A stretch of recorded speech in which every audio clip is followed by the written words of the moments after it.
Good afternoon, everybody. Thanks so much for everybody that's joined us today. I am personally particularly excited to have the panel that we have today. I think we have a incredible group of young women alumni that can really provide some great insight into both their careers here as students and their careers in the fields of their choice. So we're going to kind of run this. I'm going to do introductions of all of the panelists first. I have a set of about 8 questions that we created to make sure that we got some good variety in those first. I'm going to ask probably 3 people to answer each of those questions. And then certainly as a panelist, if you're like, oh, I'd really like to answer that question, feel free to just chime in. There's a couple of microphones up there. You guys can pass back and forth to answer the questions. And then we'll have an opportunity for students, faculty, staff to ask questions as well at the end. If you have something really important that you want to ask, in the midst of a question, feel free to just raise your hand or jump up and down or yell my name or something like that, because we certainly want this to be interactive and a great experience for everybody. So thanks again for coming. I'm going to start with introductions, and I have them in alphabetical order. So if you would just kind of raise your hand as I start with your name, that'd be great. So we're going to start with Elena Adams. Dr. Adams is a recognized leader developing and commercializing remote health monitoring and early intervention technologies. She has spent the past decade starting and growing technology companies for addressing some of the most critical health issues facing global populations, including diabetes and other nutrition-related illnesses. Elena is currently the co-founder and CEO of Healthimation, a company that delivers world-renowned, clinically proven health programs globally through an innovative mobile platform. Previously, Elena was co-founder of New Planet and Conditioning Engineering and has worked with organizations such as NASA and General Electric. Elena received her PhD and MS in Mechanical Engineering from the University of Massachusetts Amherst and her BS in Marine Systems Engineering here at Maine Maritime. Elena played softball while at Maine Maritime. She was born and raised in Maine. She currently lives in Boston with her husband Jason and her son Amos, who's about 1.5 years. She's passionate about family, adventure, the outdoors, and as well as disrupting the status quo. Vicki Janicek. There you go. Vicki is a 2001 graduate with a BS in Ocean Science.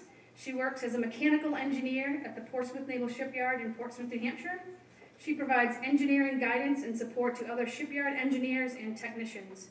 She's trained to identify, evaluate, and resolve Navy nuclear propulsion problems, using engineering principles, practices, and techniques to obtain engineering decisions to effect timely, technical, adequate, and cost-effective resolutions to problems.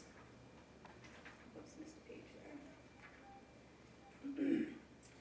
At Maine Maritime, Vicki played basketball and softball and competed on the sailing team. She lives in Sanford, Maine with her husband Tim, who's also a graduate, 2001, and their 3 children, Benjamin, Matthew, and Aubrey. Her family enjoys skiing and sailing together. Carrie Jones. Carrie is a 2013 IBL graduate and a 2014 graduate from the Master's Program in Global Logistics and Maritime Management. Following graduation, Carrie took a position with Walmart in the logistics division as a receiving manager, where she honed her problem-solving and time management skills, overseeing a team of 15. In January of 2016, Carrie accepted a position as a logistics engineer with SAPI North America. In her current position, she monitors daily operations and provides troubleshooting solutions for optimal customer service while ensuring that transit delays are minimal by monitoring and communicating weather concerns all across the country. During her time at MMA, Carrie was a member of the softball and basketball programs, captaining both sports. She was also president of the International Student Ambassador Club.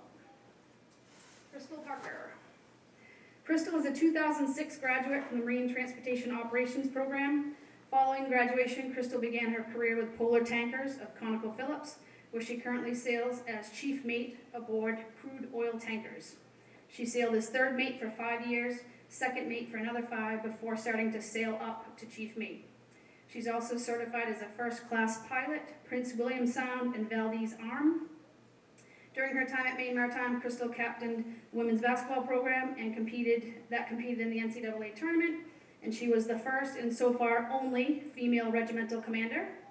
After graduating valedictorian of her class, Crystal fulfilled her dream of hiking the entire Appalachian Trail before heading off to work for Polar Tankers.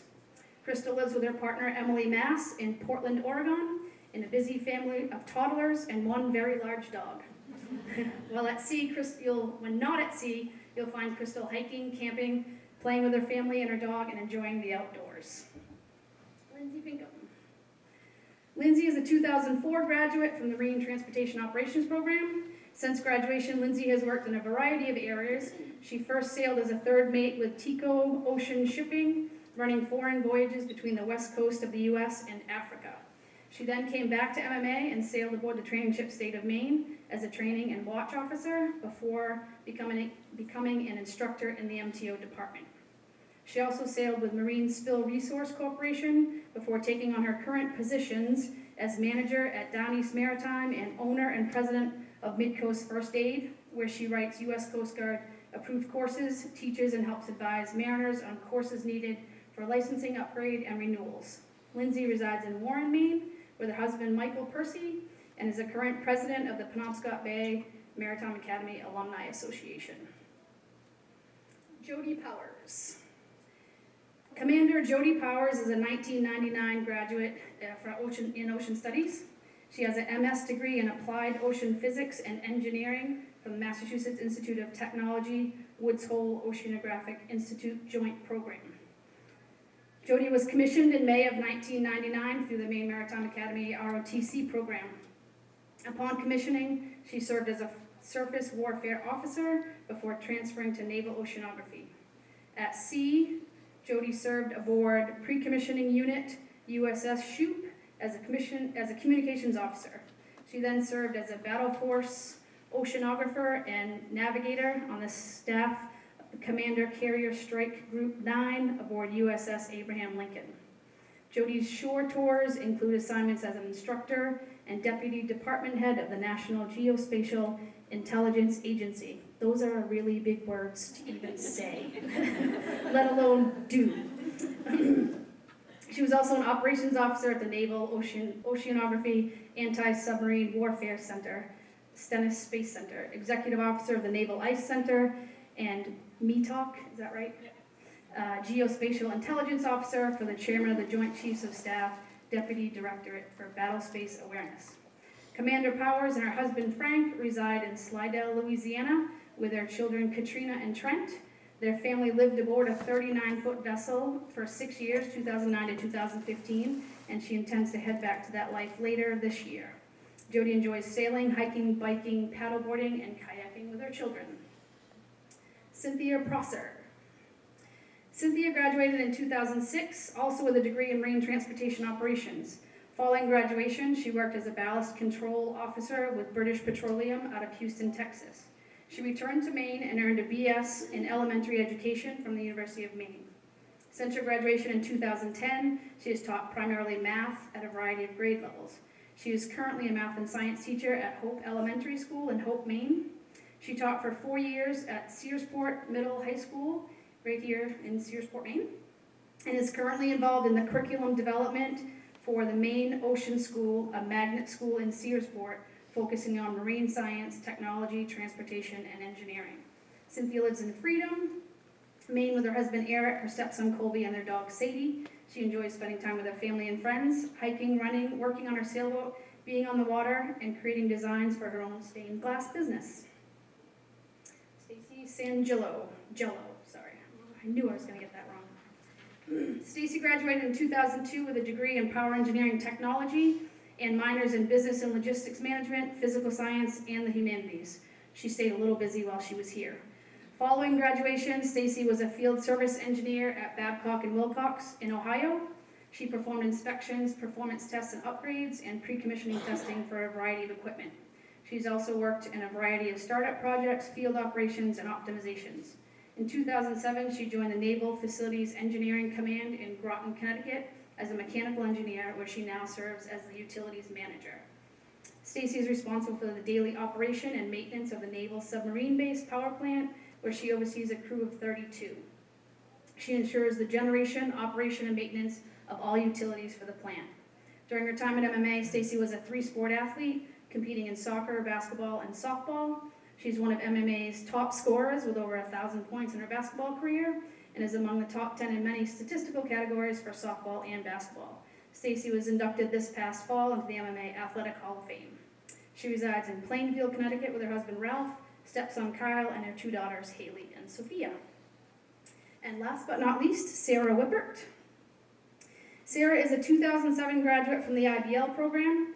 Following graduation, Sarah worked as the aquatic director here at Maine Maritime, teaching scuba and ocean survival classes and managing the aquatics facility and equipment.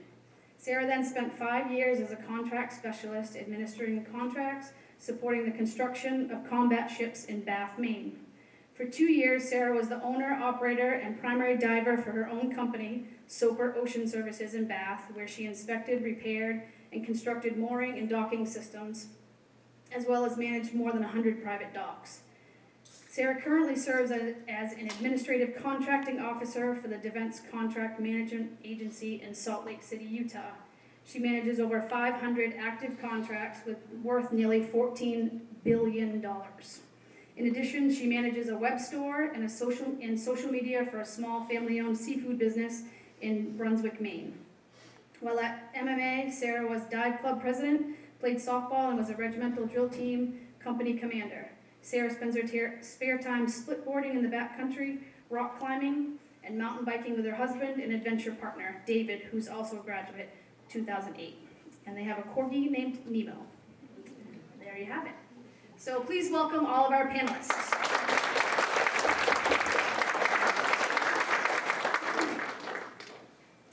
All right, so we'll jump right in here. I'm going to ask Sarah, Jody, and Elena to answer this first question. Could you describe briefly what you left MMA with besides a valued degree and or license?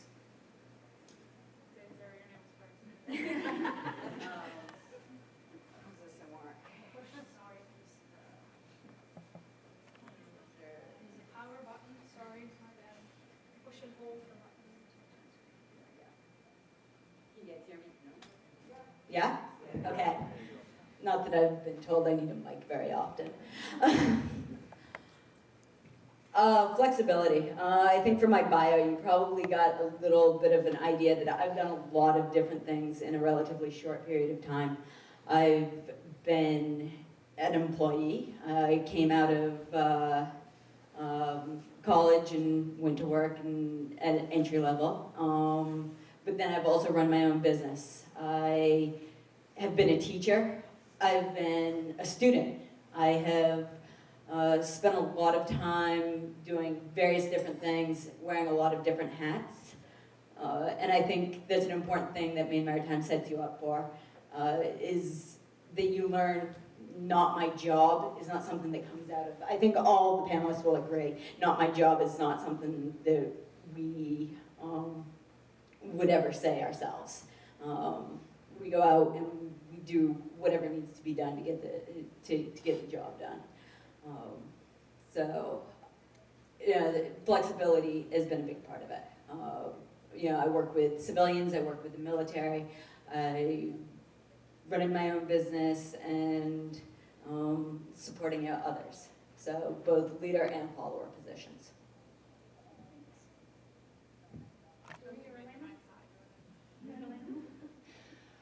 I would say having the confidence to go after opportunities and put myself in situations that feel out of my comfort zone. I feel like that happened a lot here at Maine Maritime. I studied systems engineering. It was a regimental program there. So I feel like almost on a daily basis I was faced with challenges, and I was able to, through the community here, the teachers here, the education, just the whole process of having a hands-on education, getting thrown right into these situations that I'd never had before. I'd never taken apart an engine. So walking into a lab where that was what we needed to do, it's like, okay, this is what we need to do. This is what I can do this. So continuously having that situation really positioned me to have a situation where this doesn't really feel comfortable, but it's okay, and I'm going to do this. I'm going to do this really well. And then that really followed me, having that kind of mindset followed me into graduate school, again, a very challenging program at times, not knowing really what I was doing, yet just pushing through and just keeping that confidence up, and then again, positioning, having the situation of starting companies, again, challenge after challenge after challenge, but having that mindset of, I can do this. And I feel that it started here, and that really built that foundation of confidence and being comfortable with that uncomfortable situation. Yeah, Elena and I, is it on now? Yeah. All right, so Elena and I were here around the same time period, but I have to say my answer is a lot the same. I left here with a greater sense of purpose, and a lot of that wasn't just wearing the military uniform, it was the community here, and the fact that being in this community, you help each other out a lot. But I definitely left with confidence to do stuff that normally would have shut me down before I came here. And really, you know, you get so used to doing things on your own, actually getting your hands dirty and not just learning from a book, and actually feeling like you can go out and just do it. And that's what I left here with. And I actually felt pretty darn ready to go on to my first ship coming out of MMA. It's great. Thank you. I'll ask Carrie, Crystal, and Cynthia to answer this question. What is the one thing you are most proud of during your Maine Maritime Academy experience? One thing that I participated in when I was here is that I was a math tutor, and although it's maybe not the most conventional answer, but I was really proud that as a sophomore I was tutoring 2 seniors who really needed to pass math in order to graduate. With my help, they were able to do that, and it's still something I look back on today and just kind of think, all right, I did something good for them, and they're on their way doing good things in the world. So. I would say that for me, being elected by my peers to be the first female regimental commander was my proudest moment here. Maine Maritime had only had women even attending for about 30 years at that point. So in 30 years we went from not even having women to actually electing a woman to be the leader of the regiment of midshipmen. I thought that was pretty awesome statement of where we've come as a community and as a school. And can't say that I also was really proud of my involvement with the basketball team. So I'm going to double answer this question. And my team went to the first NCAA tournament in history of the school my junior year, and then we went our senior year as well. So I'm going to say those are 2.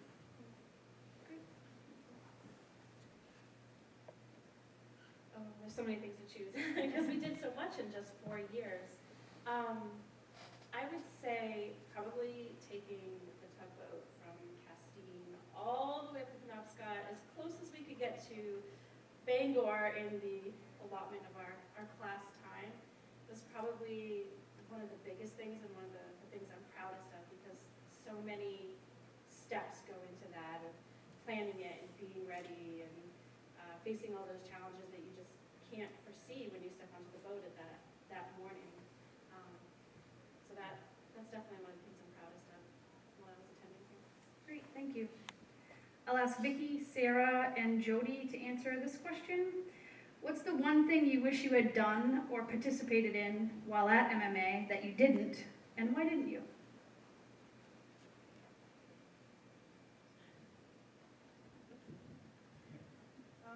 Well, I think I would have changed my major to engineering just because that's where I ended up.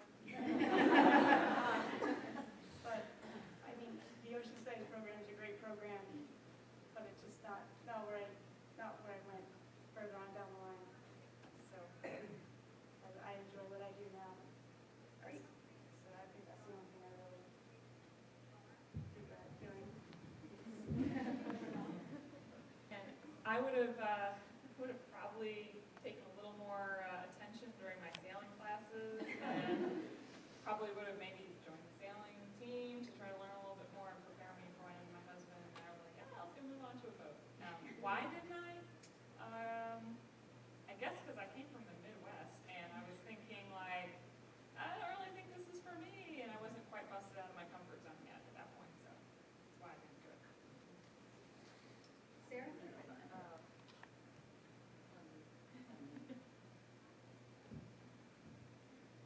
A couple of years ago, I started rock climbing, and I found that it's an incredibly welcoming and adventurous group of people.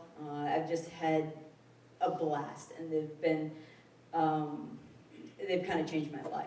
And I wish that I had gotten involved with the rock climbing group that was here at the academy on the rock wall and stuff like that. I mean, I didn't know I liked rock climbing back then. I was terrified of heights, still am. But a big part of it was all dudes, and I was afraid to go out there and show them and do something new that I'd never done before and show them kind of that weakness, because there's a lot of competition, and just, trying to show them all the time that I'm tough, I can be one of the guys too. And so I was really afraid to go outside that comfort zone. Thank you. We'll go to Elena, Crystal, and Carrie for this question. If you could give one piece of advice to a woman about to commit to Maine Maritime Academy, they're streaming live, and hopefully they're watching, because we invited them all, and I'm not sure if there are any potential students in the audience, but this one is for you potential students. What would that one piece of advice be? I would say join the regiment. And you might hear otherwise from a lot of people, but it's an amazing experience. I think it really helps you grow as a person. The camaraderie with everyone else who's in your company is just amazing. Going on the cruises, take advantage of the cruises. These are all things that you do not get at any other school, university, and you might not realize the skills and everything that you're gaining from being in the regiment and going on these cruises when you're here. But when you leave and you go into workplaces or other situations, you will see how much just that discipline, that camaraderie, having that structure, and on the cruises, being in there and making these tough decisions and getting your hands dirty and just being involved in something bigger than just yourself is really, it changes, at least it changed everything for me going forward. Regiment.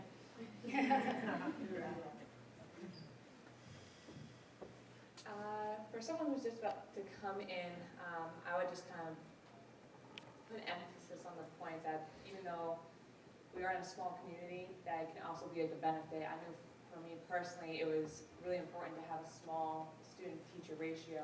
So if you were struggling, if you did need help, you could go to your professor and get that help, and they know that you're named, and they could get a little conversation going back and forth, and ultimately help you down the road, whether you need a letter of recommendation, a little extra time. So things like that matter, as opposed to going to a larger school where there's a lot of teachers and you are just a number to them. You don't really know your name. So the small community is great, not only for the academic side, but also when you leave, I know that I have such a strong sense of family and community. So coming back, and then you kind of realize that as an alumni, you have such a support base that you can kind of rely on and move forward on with that.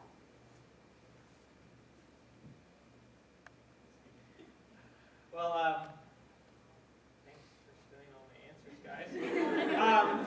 I would say, first of all, you should just come to Maine Maritime, because I think that whatever you're looking at doing, you can find a good path to do it here. I would say that, in general, don't be afraid to be the best at something, and whatever that is for you, whether that's being the best in a particular subject that you're studying. I think that you should, if you're going to come here, you should find something to stand out in doing. And I think a lot of times, women in particular, we have an unfortunate propensity to kind of deflect. Oh yeah, like I didn't work that hard, or I'm not that good at something. But you should come here and you should take ownership of doing something really well. Thank you. All right, we're going to go with Stacy, Lindsay, and Sarah for this question. And this one is for the young women in the audience. If you could give these women who are already here a piece of advice, what would it be? I would say enjoy the experience. If you heard from my bio, I participated in a lot of stuff while I was here, sports-wise, I tried to do sailing too, but that only lasted a little bit, and then I moved to soccer, and then I took volleyball twice because it was a class, and I just enjoyed it so much, and it was fun. Just enjoy the opportunities you have here, try to participate in as much as you can, of course without learning your balance of how much you can take on and still complete your schoolwork as you need to. Enjoy the experience. That's my fondest memories are from here.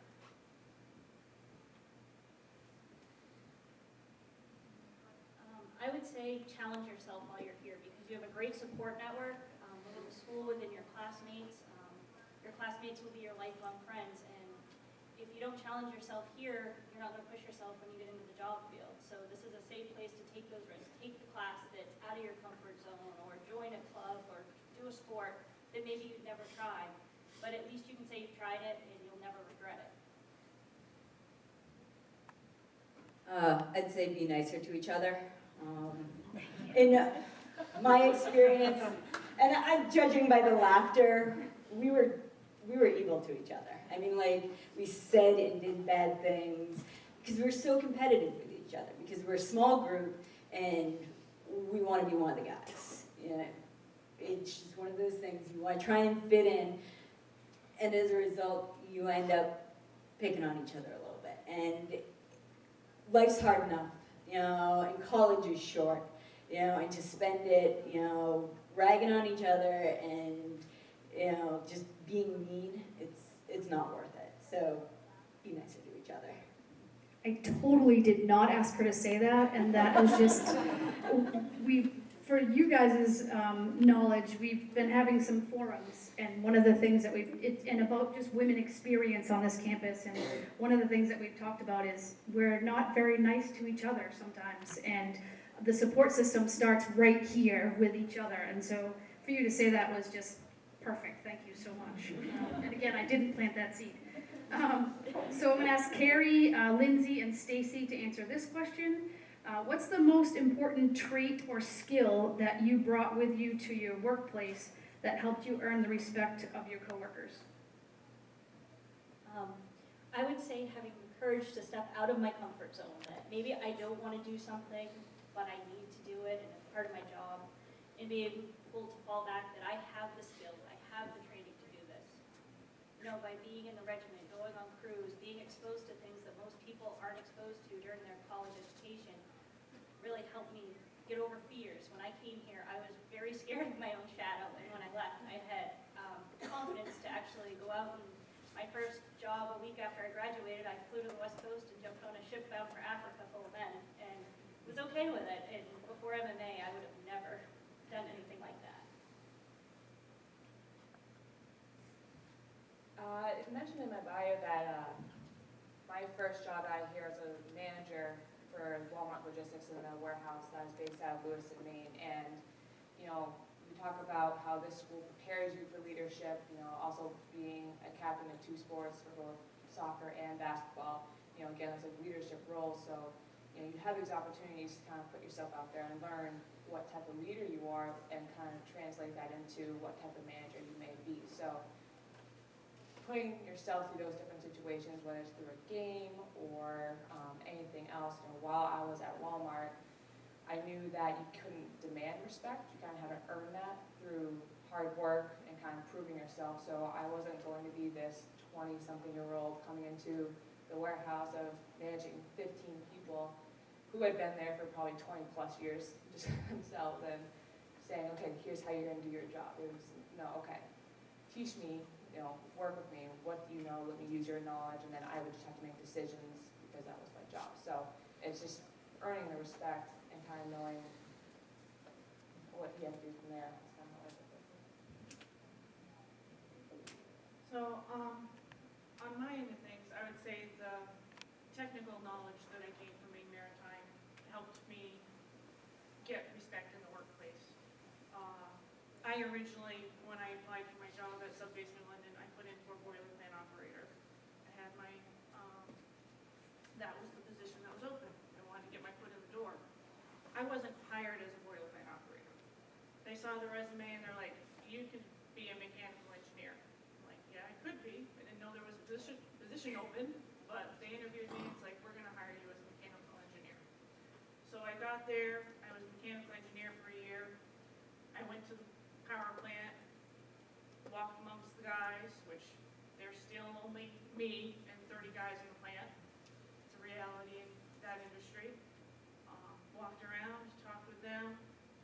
Now I know what a boiler is. Oh, she knows what she's talking about. She knows what a feed pump is. And eventually, I got reassigned as plant manager. I had earned everyone's respect, saying I knew what a power plant does, what it's supposed to do, that the gentleman that was already running it, unfortunately, he was near retirement. He had some health issues, so he needed to move on, and they want someone to fill his spot, and I got the spot. And it was because of the hard work, going down, looking at the machinery, getting to know the knowledge from the people that were there, getting that relationship, and they saw that I had the skills to run the place. So that's what I would say. Great, thank you. Cynthia, Vicky, and Jody, what is the one accomplishment that you are most proud of since entering the workforce?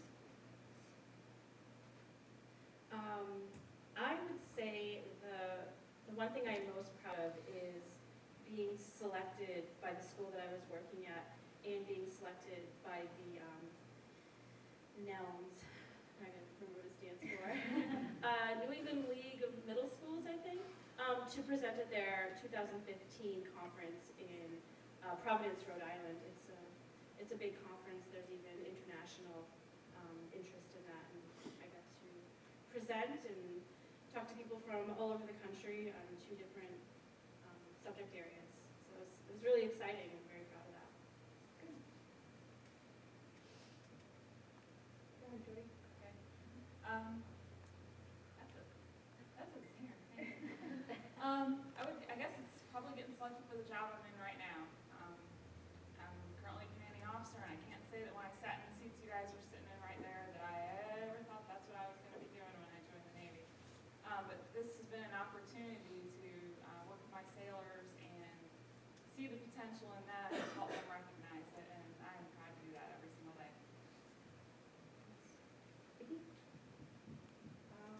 I wanted to say, working on nuclear-powered submarines is pretty cool. I've been on the south, it's pretty neat. But I guess after, I've been in the engineering department for 9.5 years now, and I'm eligible to sit for my board review, become a senior engineer and specialist in my system. Nice. Great, so this is the last question, and I'm going to ask everybody to answer it, and then we're going to turn it over to you folks, so start getting your questions ready.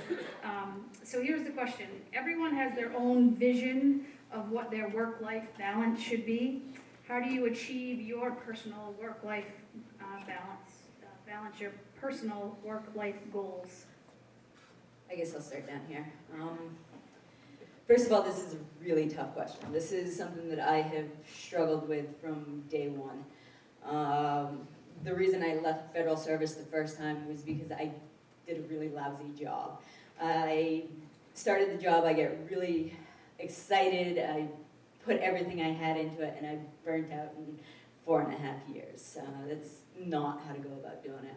Then I took over my father's business and ran that, and I found a little bit more work-life balance in that I had my own, I was leading myself and choosing my own path, but it still got me pretty well burnt out. You know, those phone calls in the middle of the winter, someone's dock's broken, and you know, it's like floating down the river or something, and I have to go fix it, you know, in January. It's not cool. So my most recent attempt, I picked up and I moved to Utah. Utah has things that I love, you know, snowboarding, biking, climbing, a lot of really great people. I can talk to you about Utah all day, but that's not why I'm here. And so moving to Utah was a big part of it, trying to find that work-life balance, trying to find flexibility, finding a job that allows me the opportunity to do those things that I enjoy, and gives me the time off and the ability to shut my cell phone off and not completely freak out. I also have hair going on. Yeah, it's definitely part of the work-life balance. You know, letting myself and let my personality come out a little bit, to help find that balance. Yeah, I'm still trying to figure it out too. I'm hopeful to take advice from some of the ladies here, but we'll see who's got it figured out. Yeah, so my days are crazy. Running a company, it's just on 24/7, and so I'm learning to set boundaries. Whether it be Saturday, I just disconnect and be with my family. So I struggled with it, it was when I was single, and then was married, then try to figure out how do I spend time with my husband and still make time for friends, and then I had a baby. An interesting story with having a baby and running a company. At the stage where I became pregnant, I was also out raising capital and talking to investors, think Shark Tank. I'm on the road pitching to people all the time, mostly, actually all men I was pitching to, and I hid my pregnancy the whole time. People are like, how did you do that? Well, I'm tall, which was helpful, and I wore blousy clothes, and I always sat a certain way, and I was able to hide it. But it's sad that was the case, and part of what Deirdre read in my bio is I like to disrupt the status quo. It frustrated me that was it, and so I want it to be different. I want to grow my family and still grow my company, and I'm going to need to raise more money, and I'm going to have tough conversations where people might see, oh, the CEO of the company is pregnant and having babies, and where is her commitment? So there's always that kind of cloud over there too of getting in the way of this work-life balance, which is just ridiculous. So some of the things I want to do, being in a position where I'm running a company, and especially a company that's all about health and wellness and balance, work-life balance, and not getting stressed out. Part of what I want to do is have on-site childcare for all of our employees who I know are going through the same situation. They have a family, dropping their kids off at daycare and running all around. It introduces all this stress, impacts a work-life balance. It's something that I want. So I'm hoping to be able to do that and kind of start a new movement where that's part of how you do business, is you have on-site childcare right there. You bring your kids to work, and if you want to go have lunch with your kids, you go do that. These are some of the things I'm trying to do to get to work on this work-life balance. Okay, I went way too long. Well, first, don't ask me to work overtime. It's not going to happen. There you go. I also have a double job, so I can do that. We just kind of,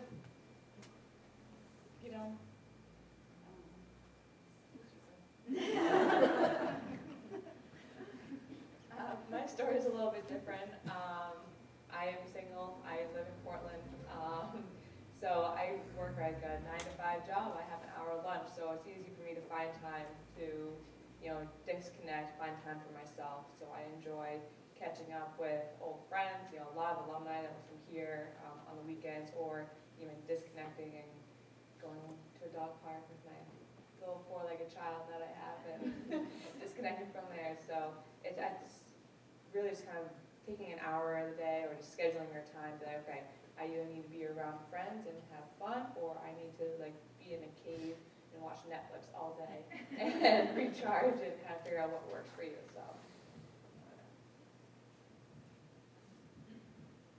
So I work on a ship, so the scales pretty much tip to work or to life, and they go back and forth about 60 days at a time.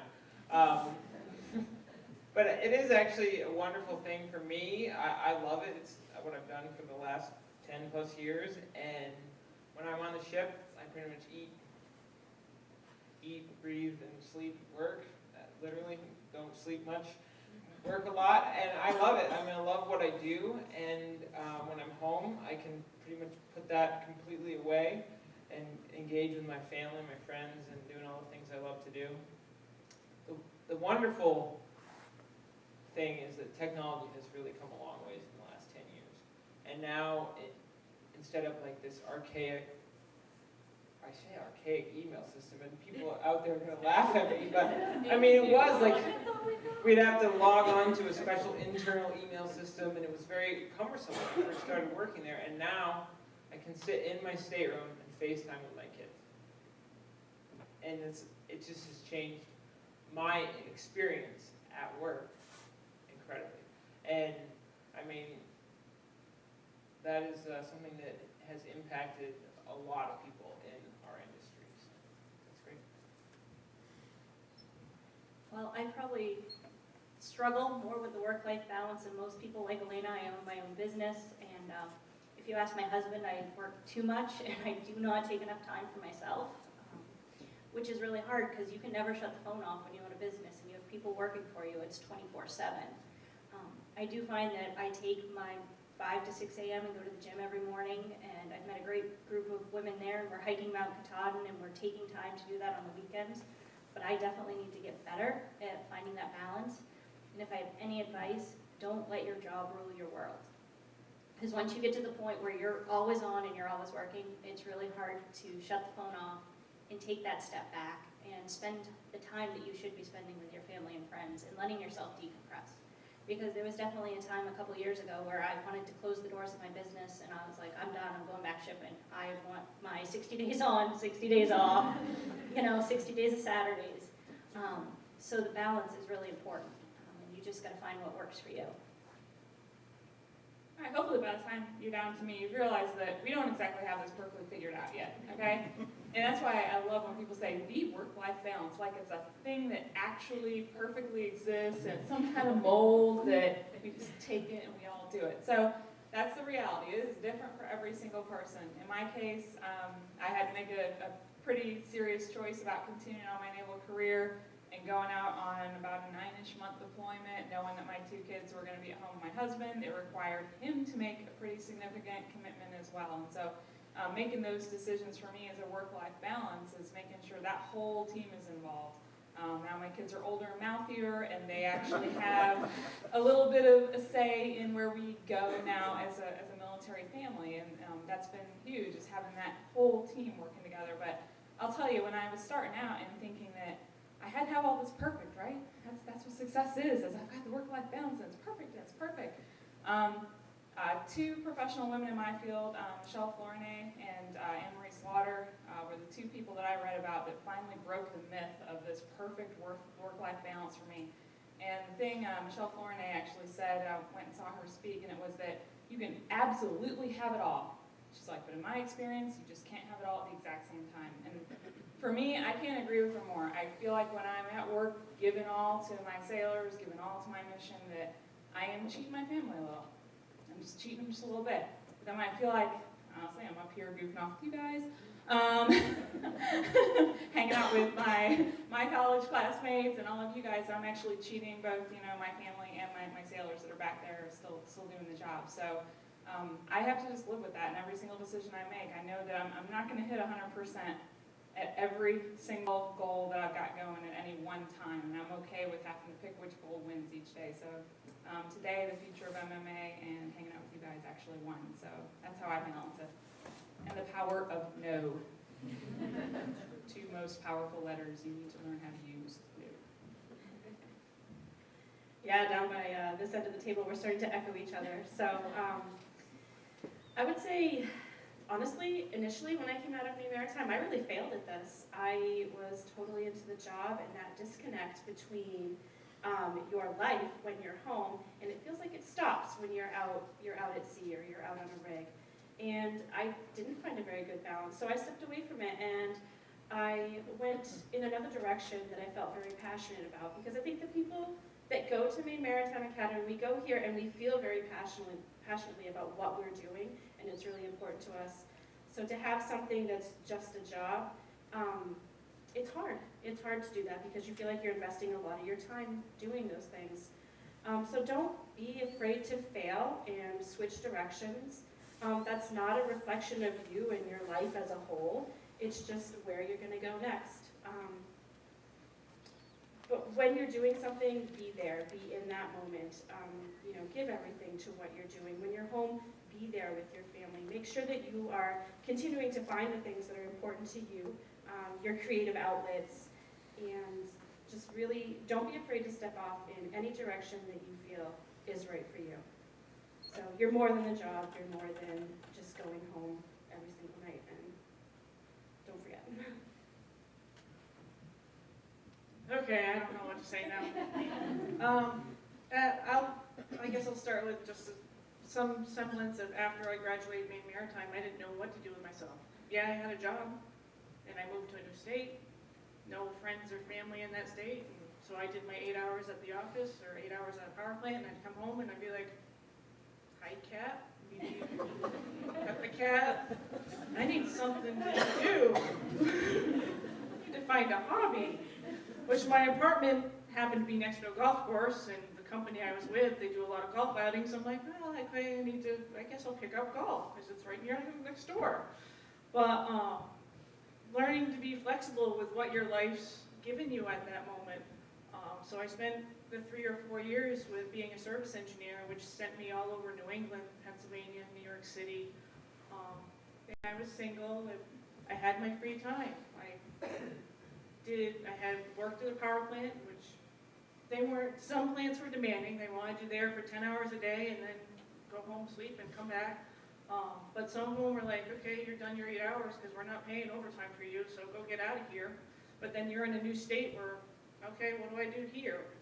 And a couple of the guys I were with, which most of them were guys, hang out at the bar every night. That's what they did. I'm like, bar gets boring after the first 2 nights.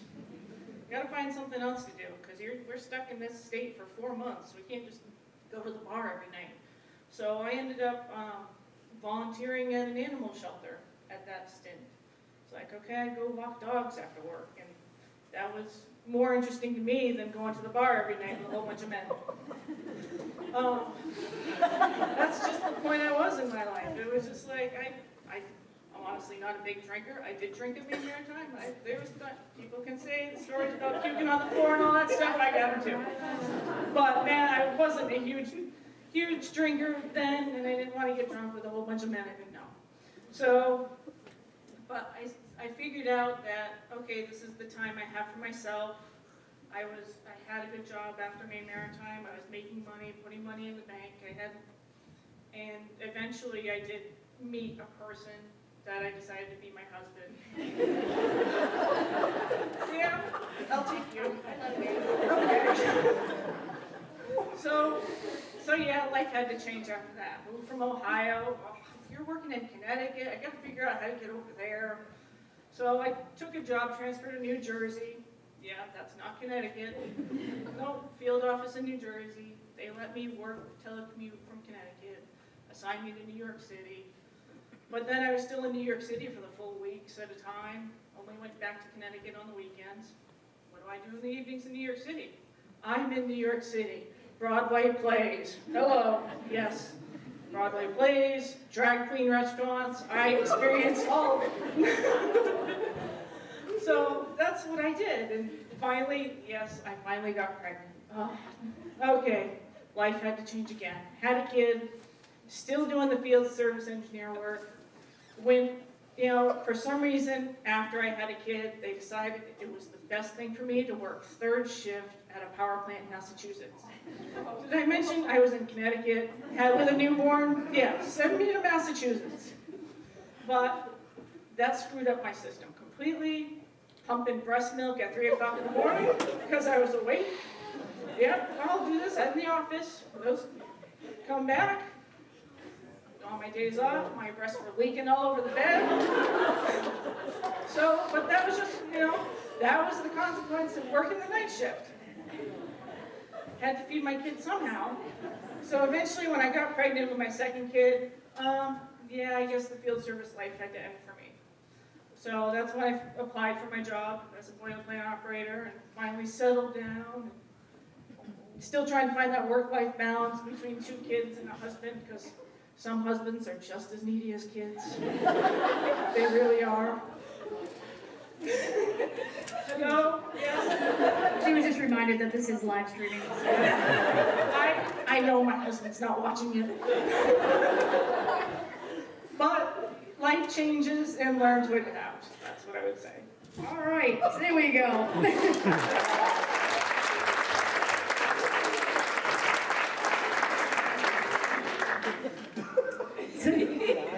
So at this time, I would love to open the floor. We have about a half an hour, so I'd love to open the floor to faculty, staff, students. Certainly, you're the most important people here. If you have a question, you want to address it to somebody particular, go ahead and do that, or you can just address it openly. But it's your time, it's your floor, so who's got a question? If you could introduce yourself to the panel and the other people that may not know who you are, and name, where you're from, major, class year, and then your question, that'd be great. Okay. My name is Kristen Wright. I'm from Ellsworth, Maine. So if you know Jeff Wright, that's my dad. And I'm in the Marine Science and Small Vessel Operations program here, the 5-year dual major. I'm currently in my 4th year. And I was just wondering, really, to anybody, if you had any words of advice for someone who doesn't really know where they're going after they leave here. Anybody can answer that.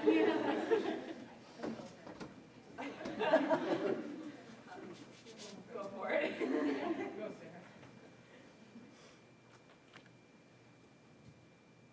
I'd say just go out there, get a job, get work experience.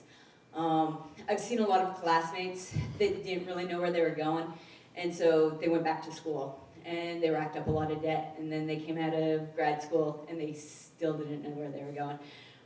So I'd say go out, get a job. Any job experience is great. I've found that in all the jobs that I've applied for and the jobs that I've held, it has been my experience and my knowledge that has trumped all other factors. So I'd say get experience.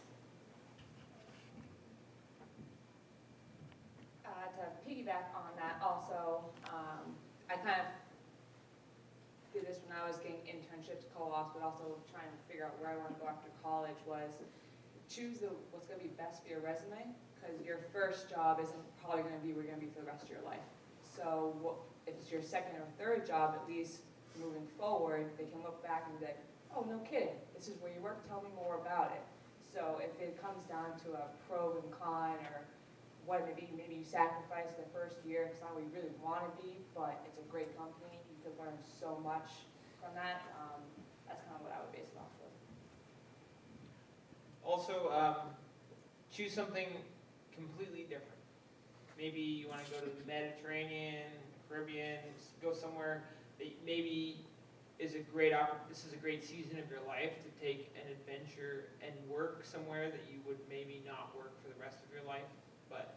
And that could lead to, like you said, good resume building, confidence building.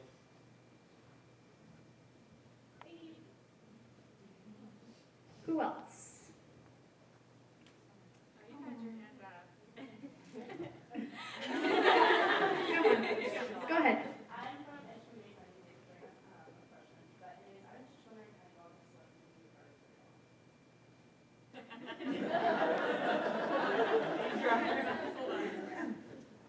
I'm scared of Coach. That's what she was to me back when I was here, and so she said, hey.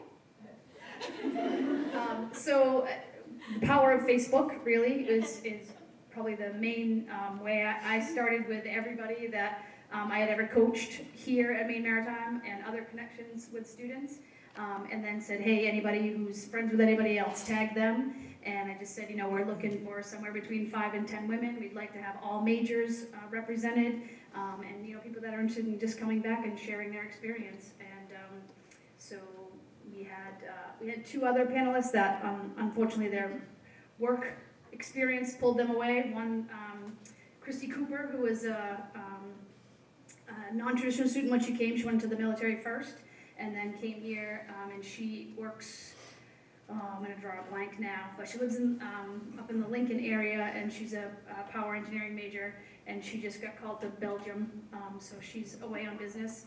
And then Yolanda McKerrigan, who used to be, yes, she works for a pharmaceutical company in Boston, and she was scheduled to be here as well, and had to stay with work, unfortunately. But so really, it was just people that we had connections with, and we asked, and I didn't have to twist anyone's arm. So they're really here because they want you to hear from them and to be able to take their experiences. So Well, you did a marvelous job. they did it. I think we had a question down the end, yeah. I'm Alice Sundquist, I'm from Bath, Maine. I'm MTO graduate of last year and master's program for IVL right now. And my question is to the ones that have shipped or are still on ships. Your first walking onto that ship, like, can you talk about that experience and how you gain respect? Kind of touched on it with the respect, but I want to hear about the one ship.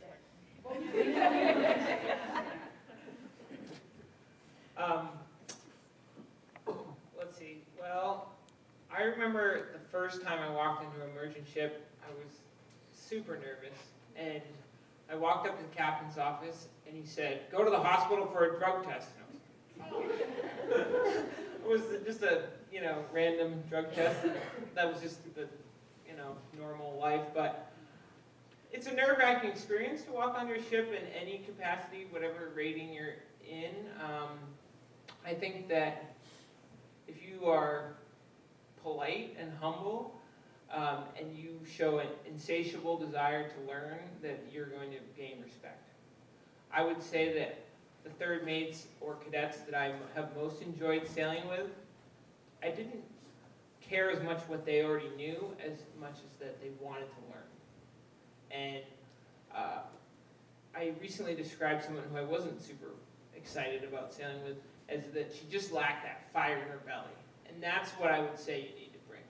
If you bring that, you're always interested in learning, you want to find out everything that you can, and you do the research on your own, you ask good questions, and you write it down, you remember it, you just keep working, and I think that'll gain your respect. I would say in any field, but on a ship, don't be afraid of your hands dirty, put in the extra time. Maybe you don't have to be there for that evolution, but maybe you're going to learn something, so you show up, because it's on you to learn that. I was petrified. I remember stepping off the plane in Portland, Oregon to get on my first ship and going, I think I'm going to turn around and get the next plane back to Portland, Maine, and come home. But, I walked on and I was very willing to admit what I didn't know.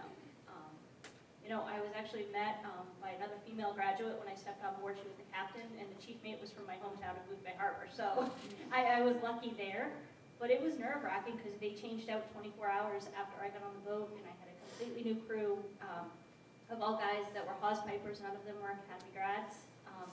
And here I was, this 21-year-old woman as their new third mate, and all the APs were in their 50s or 60s just looking at me like waiting for me to do something wrong. But I was very much, I never said, that's not my job. If the trash needed to be emptied, I did it. If someone needed help in the engine room, I helped them. And I wasn't afraid to ask questions because I knew there was a lot that I didn't know, especially going foreign to, my first port was Singapore. It was a whole new world. I had never traveled to the Far East at that point. So.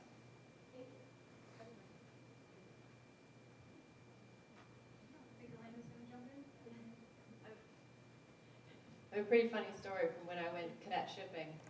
So I did engineering. So I went onto the ship and I got my boiler suit on and I report for duty down in the engine room. And I walked down there and it was just like, whoa. I could just feel the tension. I was the only woman, I think I was the only woman on any of the rotations. So none of the crew down there, it was all men that worked together continuously. So I went down and I was ready to, give me my task for the day. So polite, meeting everyone, asking a lot of questions, really. They're showing up, I'm ready to go. And they said, there's a generator that hasn't worked in years, you need to fix it. It's like, oh my God. So I go over to the back of the engine room, this decrepit generator that's just sitting there. I'm like, okay, find the manual. I was like, I can do this. They're like, you need to fix that. So I go and I basically didn't leave the engine room for days. But took the whole thing apart, didn't really know what I was doing. I was like, I can do this. Felt like I had this confidence, I had to prove it. So found the manual, took it all apart, put it all back together, crossed my fingers, and it started. I was like, yes, this is amazing. So I was, generator's fixed, okay, what's next? And then the whole tone shifted, it was amazing, and it was kind of, I was welcomed in. So it was really fantastic, thank God it worked. But it was a funny experience, and the rest of cadet shipping was just absolutely amazing, and it was great.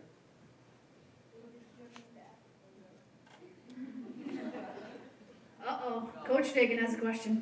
First of all, I want to say I'm extremely proud of all of you guys. It's really cool that you're here and you guys are doing great things, so I just want to start with that. Second of all, most of the young ladies that are in the room are student athletes, play a sport.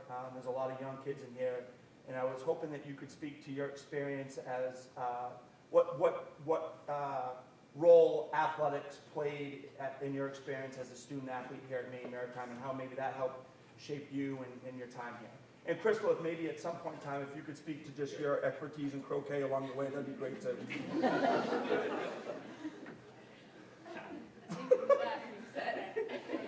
So yeah, I'll say for a second. So I would say for me, being a student athlete, it just gives you, at least for me, it gives me focus, and it's one of those things I'm trying to teach my kids too, is to, have that focus and attention and being a part of a team, right? Like other people rely on you. You have to show up every day ready to be part of that team. And so I loved it for that, and honestly, a kid coming from the middle of nowhere Midwest that pretty much could have gotten into a lot of trouble in college, being a student athlete really helped keep me out of trouble. Kept me going with that team and on the straight and narrow, studying, going to practice, studying, going to practice.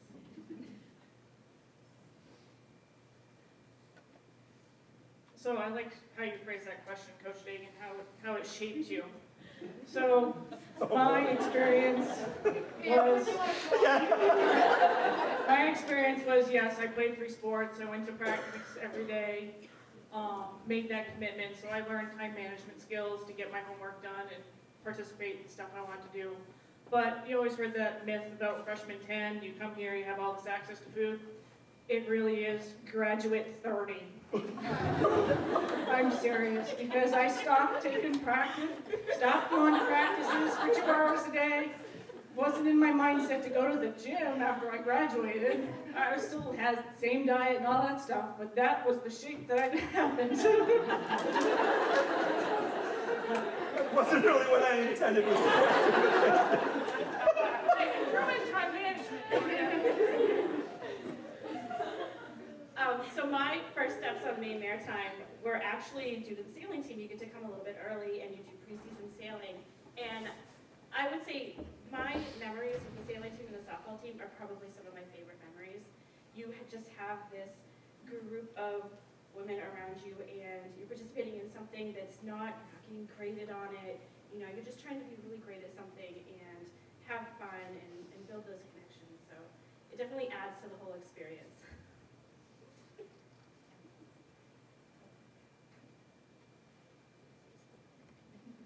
Yeah, my basketball team kept me humble. Sure, making fun of me, you're still making fun of me, and my dad, thanks.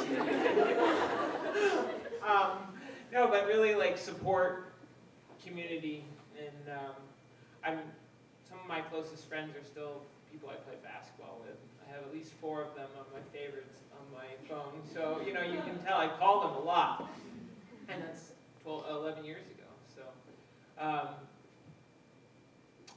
If you ever need a good laugh, just ask Coach some stories about me, and I'm sure that he'll bring out the T-Rex arms. And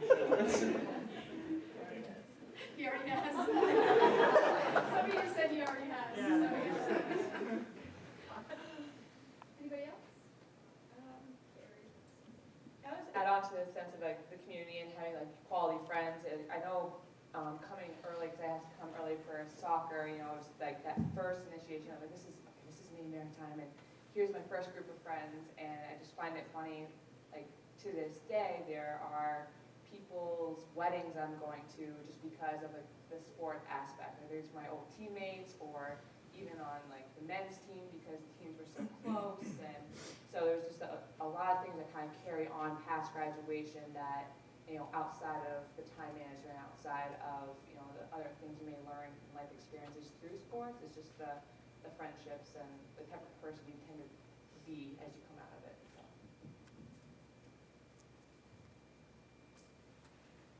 Yes?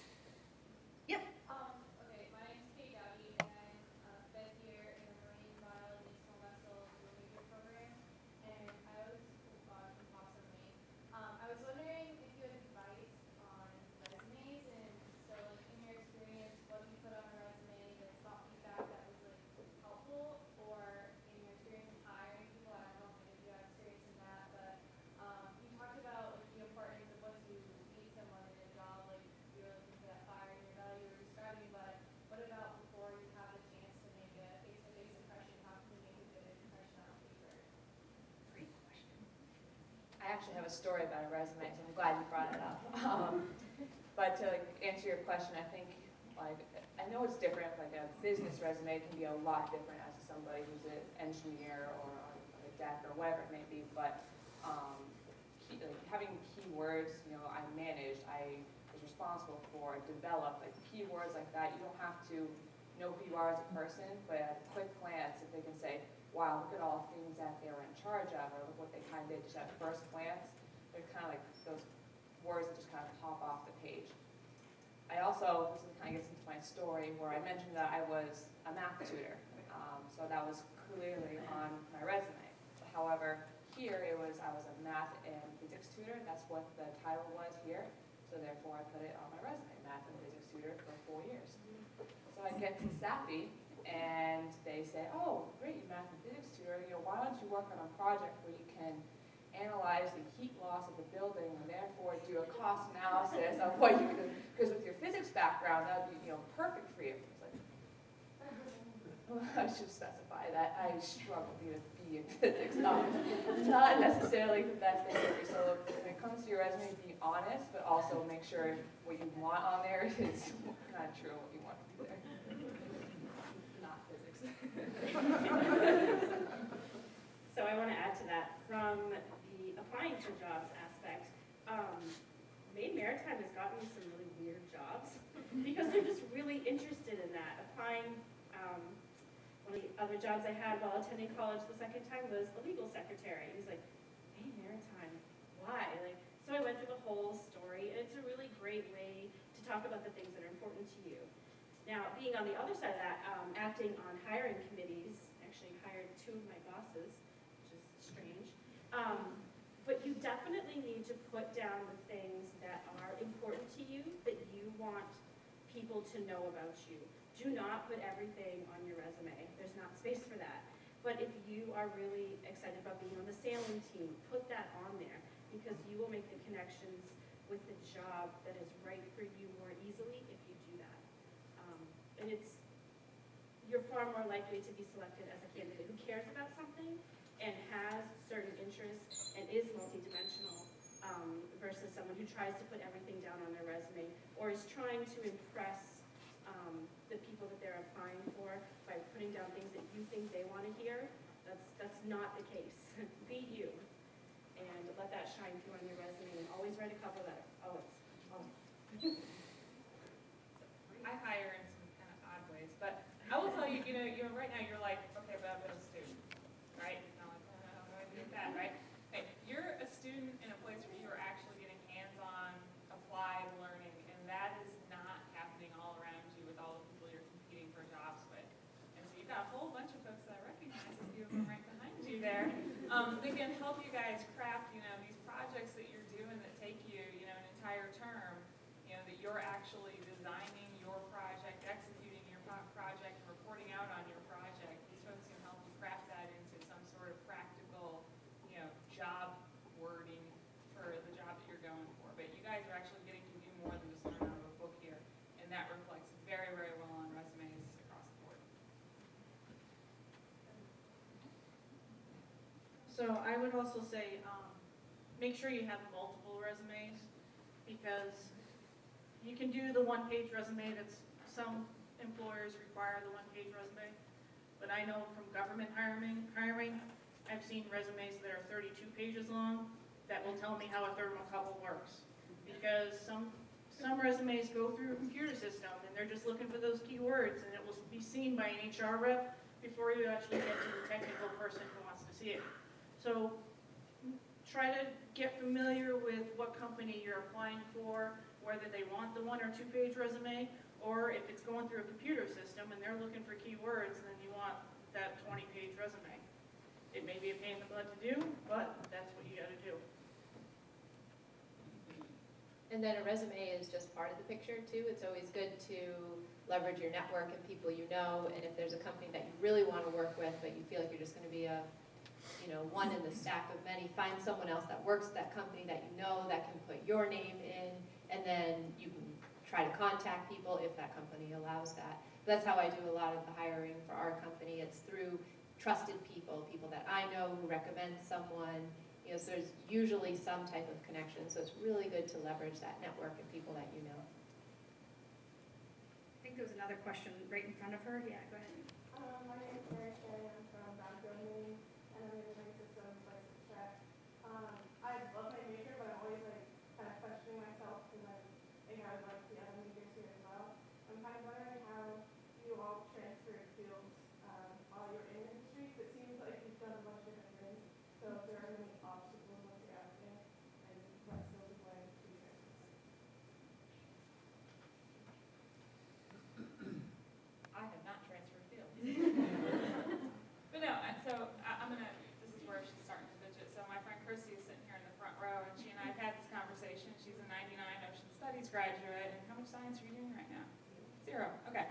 So, and hopefully what you heard here is that diversity of things, and my recommendation is not to fit yourself into a box, right? It's, well, I studied this, and now I gotta go do that. This is the only thing I can do because, gosh, I spent 4 years of my parents' money learning about it, so gosh darn, I better go do that job, right? Okay, there might be some other things that are really closely related to that, or some skill sets that you've got from learning about this that you can apply somewhere else. Somebody with a diverse job, yeah, okay, but I mean, that's my first thing to tell you is not to squeeze yourself into a box. I mean, I studied ocean studies, and I'm a meteorology and oceanography officer, and I can tell you I don't do oceanography on a day-to-day basis. I manage people, time, money, and schedules for the military. That's what I do.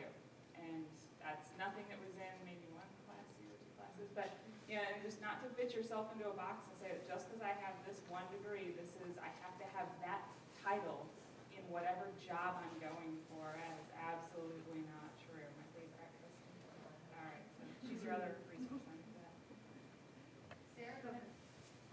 So when I first graduated, I came right back here and took the position as the aquatics director. I found myself standing in front of 200 freshmen, mostly with 18-year-old boys. Nothing I had ever done prepared me for that.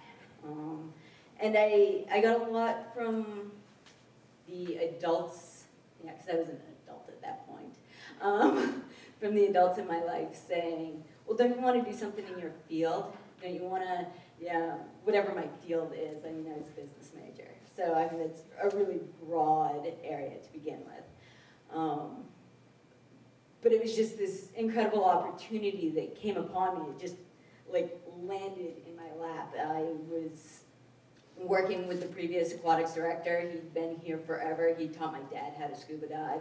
And I had worked with him teaching other students how to dive, and it was something I was truly passionate about. So I graduated from Maine Maritime and immediately got on a plane to Florida to go down and get my scuba certification to teach my instructor certification.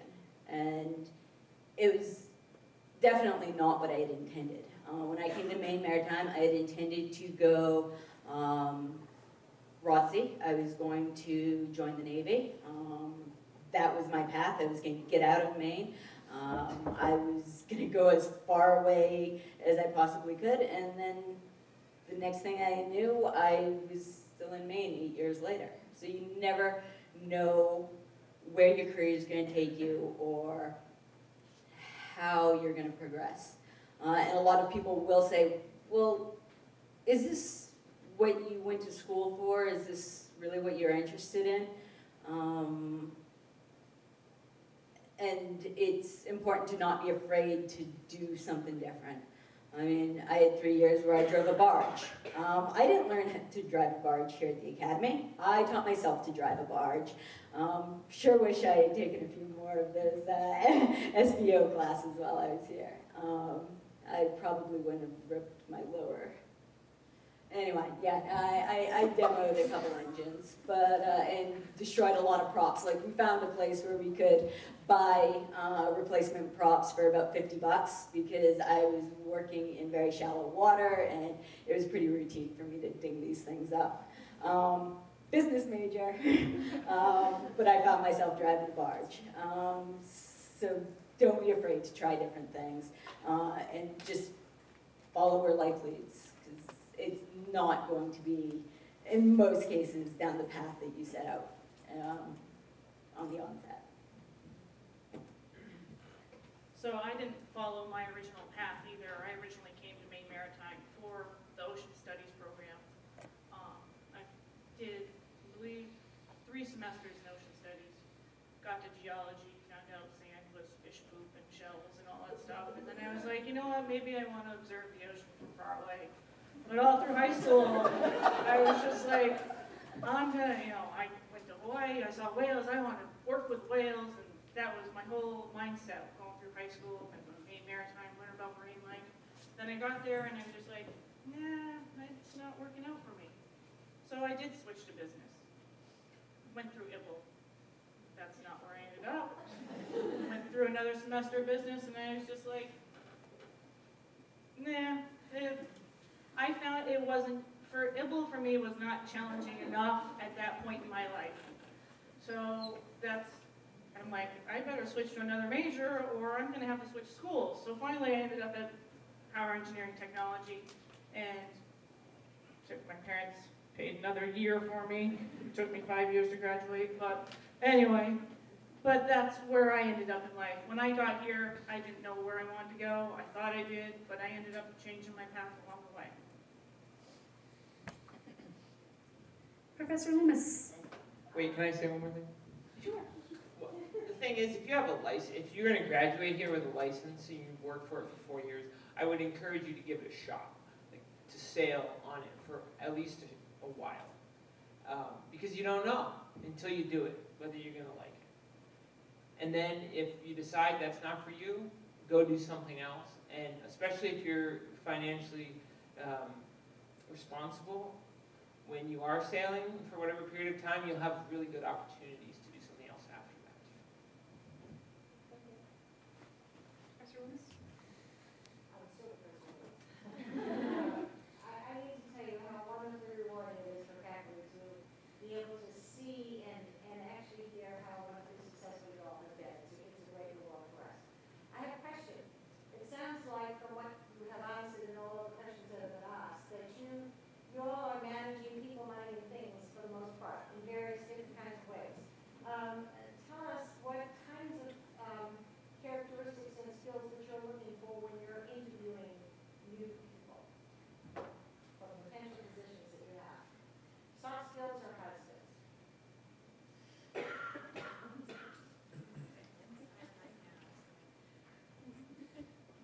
So I really look for people who are passionate and who show up early. And I'm not saying show up early, be the first one there, the last one there, but it's so excited to be a part of something bigger than just a job.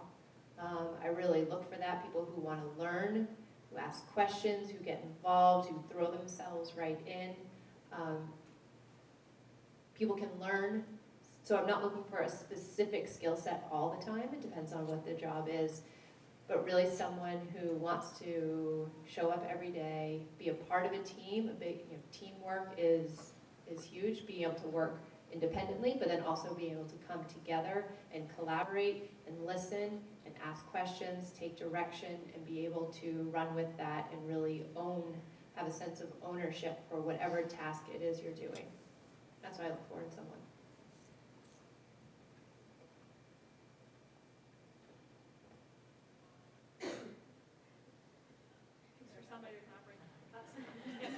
operate the IT equipment better than me. I always ask people, you know, what are your 3-year goals? What are your 5-year goals? What are your 10-year goals? And do they have those? If they come into a job interview and they say, oh, well, I want to teach for you. Okay, in 5 years, what do you want to be doing? Just teaching for you. Then they're not thinking outside the box, and what are they going to bring? I want someone that's going to bring their ideas, because, you know, I have my ideas and I run my business, but I want to hear what you have to say, because everybody's input is valuable. And you need to be able to be motivated enough to come to me and say, you know, this is working, but I have this great idea. And, you know, maybe it's not going to happen tomorrow, but they're looking towards the future and they're trying to grow themselves and grow the company. I would say that in my job, it's definitely a strong combination of hard and soft skills, with maybe a little bit stronger on the hard skills. Like, we want you to know your navigation and to be basically familiar with cargo handling principles, and all those things you can easily get at Maine Maritime. But obviously, the component of soft skills, the willingness to learn, and teamwork, and all those things are very important as well. But it's a combination, and you definitely want to, in an interview, be able to portray your knowledge of the basics of those things that you spent 4 years learning. One of the big themes that has come up several times throughout the evening is asking questions. I'd like to add a caveat to that. Don't ask the same question over and over again. It's something that drives me nuts because it's not showing initiative. It's not showing that you're going out and you're learning it for yourself. Personally, the way I like to do things is go out and develop an idea, a hypothesis, or whatever. Go read your manuals or whatever instructions you have, and then go ask your question. Because one, that's going to help you remember, and two, if you get the answer right, they're going to be real impressed with you that you know what you're talking about. And in reality, you don't actually, you know, because you just did some research and took a good guess. But so ask the questions and showing that initiative, but don't come back to people and keep asking them the same questions over again. People get really irritated with that. Being able to clearly communicate an idea. So I think if you have any opportunity here in your classes or anything that you're doing to stand up in front of the classroom and talk about why you're doing what you're doing, whether it be for a project, why you're solving this problem this way, how it fits into the bigger picture, whatever it might be, any practice you can get now for clearly defining and communicating your idea, your thoughts, your reasoning, any of that, take that opportunity now, because that's what any employer is going to look for. And I find now with some of the younger people that I'm interviewing and looking for, that there's a lack in that communication skills. And this comes with practice and confidence. So the more you can do it now in this safe environment, I think someone mentioned that earlier, this is really the place to do it. Take advantage of it. It's uncomfortable. It's always uncomfortable to talk in front of people, especially when you're putting your own ideas and these vulnerable things. Just do it, just keep practicing it, and it gets easier. All right, so it's about 5:25. The plan from here is, I'll certainly offer like one more question after I give you the plan. But we're gonna head down to the dining hall after. We have the harbor view room kind of set aside with big tables set up. So we're just gonna go through the line normal, but then we're gonna go into the harbor view room. And so you guys are welcome to get your food and come in, and so you can pick a table, sit down and talk to somebody more specifically face to face. So we would encourage you to all do that and join us for dinner after. So is there anybody that has one final burning question they'd like to ask? Elaine, sorry, not Elena. My name is Elaine Felix, and I'm a power engineering technology major. And I was wondering, so a handful of you have coworkers that are mostly male. So I was wondering if you feel that you get treated differently, or maybe even good. Like, I don't know if that's appropriate to say. And if so, how do you have any advice on how to do it? Can I chime in really quick?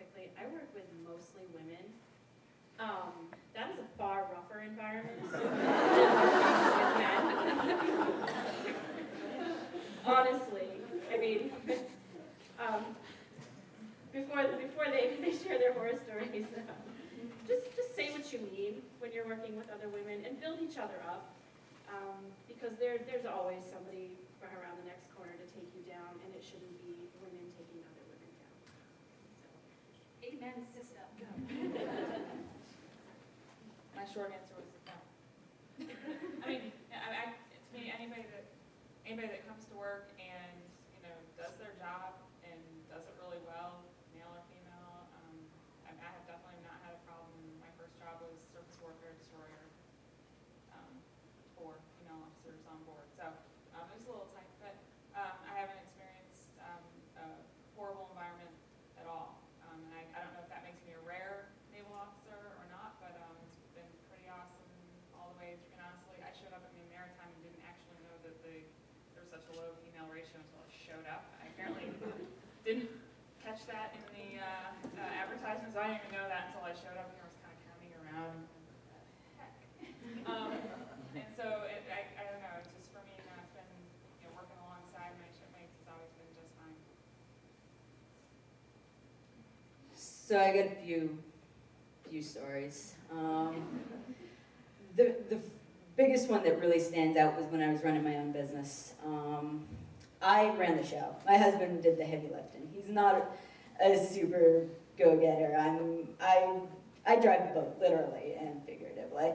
But we had, I had multiple customers that would call and ask for quotes and look for some information, and they'd refuse to talk to me. It would be, can I speak to your husband?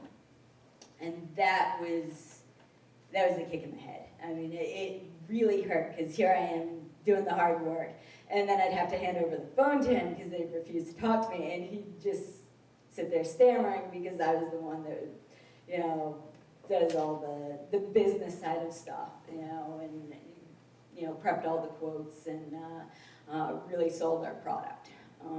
So that was one of the toughest things, and unfortunately, it was in an environment that there wasn't a whole lot I could do about it. These weren't people that I worked with on a regular basis necessarily, and so I just shut my mouth and smile and let my husband handle it the best that he could and whisper in his ear.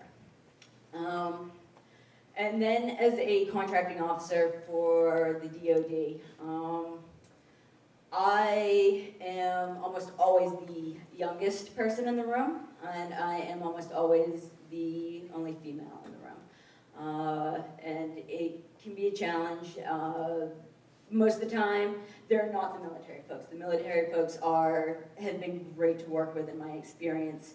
However, it's the contractors that have been doing the job for 30, 40 years, and they know it all, and they think they know how to do the contracting side too.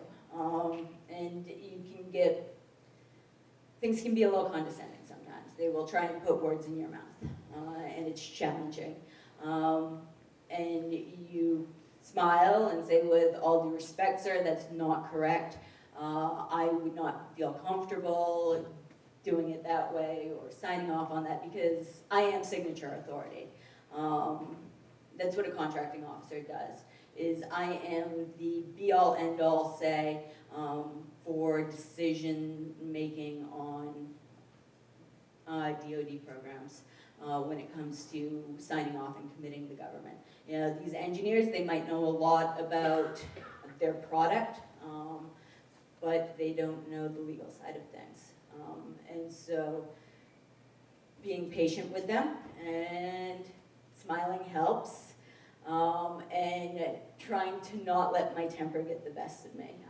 I get angry sometimes, and just trying to stay calm and show them that I know what I'm talking about, that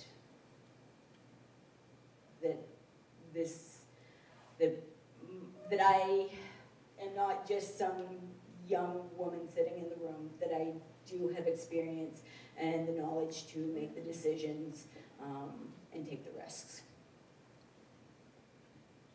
So I'll add on that. So my first year, I went amongst the plant, talked to the operators, which are all men. They happen to be an older age generation. My average age of the plant is about 55. We just just hired a 19-year-old, so that bumped it down a little bit. But I've been in the plant for a few years now, so I've earned everybody's respect. And it took the first year or two to get that far. But recently, I got a new supervisor. He graduated from California. He was younger than me by a few years, and he started to give me issues about the work-family balance. Oh, you're not at work enough. Why? You know, I'm like, had to go pick up my kids from school, had to go do this, take them to the doctors. Well, we need you at work more often. And so after his kids were only 4, and actually he just had 1 at that point, and I was just like, I'm waiting for your kids to get to school age, and you'll finally figure out what the work-life balance is. And his kids are finally, it's been 3 years now, but he has a newborn that doesn't sleep through the night, and I have no sympathy for him. So, but as far as the work life, working with men, my power plant, we don't have bathrooms with male or female on it. The plant was always run by men. There was no need to put a women's bathroom sign up there. And as far as I'm concerned, there's still no need to put a women's sign. I know it's a toilet, I know I can lock the door, that's it. Okay, the men have their locker room. It happens to be the walkway to the boiler. They know, hey, I say when I'm coming in the room, they pull up their pants before they get in there, before I walk in. So that's just the work environment that I have. Everybody has seemed to adjust to it.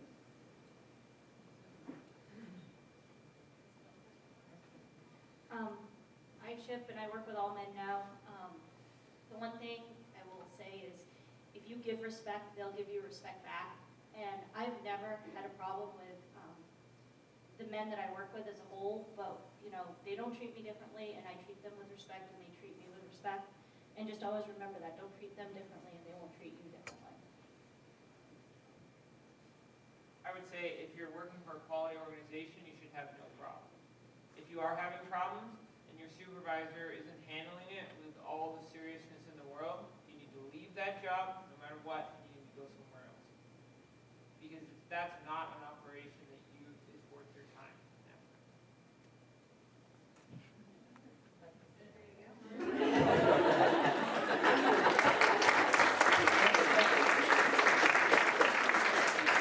All right, thank you all very much again for being here. Thank everybody for coming tonight. And if you have a meal plan, head on down to the dining hall and join us. And if you don't, yes, before you go, President Brennan would like to add a couple words. Well, I just want to make this about me for a minute. To say how incredibly fortunate I am to have students like you that become such successful people like you. It's marvelous, and I really thank you. All of us thank you for just what you've done. The diversity of your careers really is a